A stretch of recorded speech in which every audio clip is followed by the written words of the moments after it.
D'abord, ce que la Russie a fait en Crimée était inacceptable, et son intervention dans l'est de l'Ukraine, dans le Donbass, également inacceptable.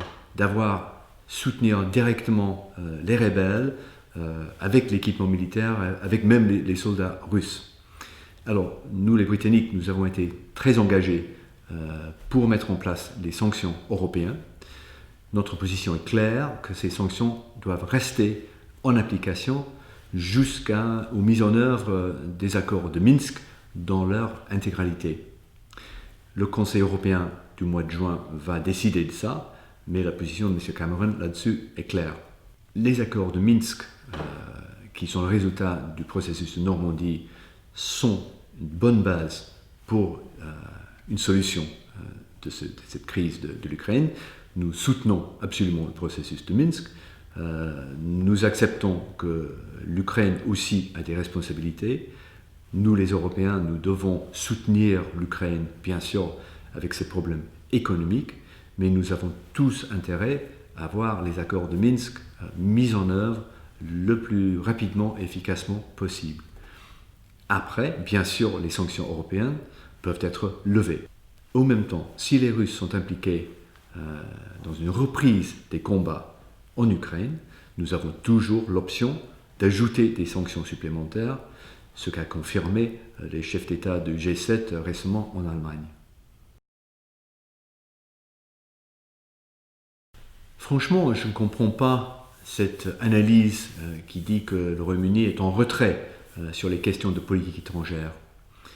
Nous sommes totalement engagés dans les dossiers les plus difficiles et les plus lourds sur le scène international, toujours en fait en collaboration avec la France.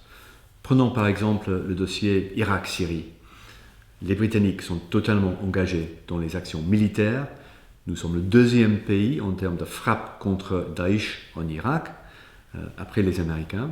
Nous avons été très engagés dans la formation de l'armée irakienne et de soutenir le gouvernement du Premier ministre Abadi et de l'encourager d'étendre son gouvernement pour faire revenir la communauté sunnite. En Syrie, à côté des Français et les Américains, nous sommes aussi très engagés dans le soutien de l'opposition modérée et de la préparation d'un éventuel dialogue politique pour résoudre la question politique. Prenons par exemple l'Afrique. Le Royaume-Uni est très engagé en Somalie. Ils sont à côté des Français avec des troupes de formation en Mali. Ils sont actifs en Nigeria. Nous avons une présence importante dans le Golfe. Nous avons 450 formateurs en Afghanistan. Toujours important de continuer le travail en Afghanistan. Au total, nous avons 15 000 soldats en déploiement à l'étranger, dont une bonne 5 000 sont sur les opérations. Alors nous sommes présents, nous sommes actifs militairement, nous sommes très actifs diplomatiquement aussi. C'est vrai que nous n'avons pas fait partie de le processus dit de Normandie sur l'Ukraine. C'était les Français et les Allemands qui ont pris le relais pour les Européens. C'est très bien, il n'y a pas besoin que tous les pays européens soient impliqués tout le temps. Nous avons été très influents dans les questions de sanctions européennes contre la Russie. Bien sûr, nous avons été en campagne électorale depuis plusieurs mois. Maintenant, nous avons le gouvernement de M. Cameron, élu avec une majorité. M. Cameron était déjà à Paris, il a dit qu'il a l'intention d'être actif sur la scène internationale. Aussi, il a déjà commencé une discussion sur la question de réforme de l'Union européenne, essentielle pour les Britanniques. M. Cameron a dit clairement qu'il pense que c'est bien possible de réformer l'Union européenne et puis pour nous de présenter ça à un référendum chez nous pour avoir l'accord des Britanniques pour que le Royaume-Uni reste dans l'Union européenne, reste comme un pays actif et influent au sein de l'Union européenne. En fait, il y a plusieurs crises simultanées au Moyen-Orient. J'ai déjà évoqué ce que nous faisons ensemble avec la France en Syrie et en Irak. Il y a la question des négociations nucléaires avec l'Iran qui viendront à leur moment final dans quelques semaines.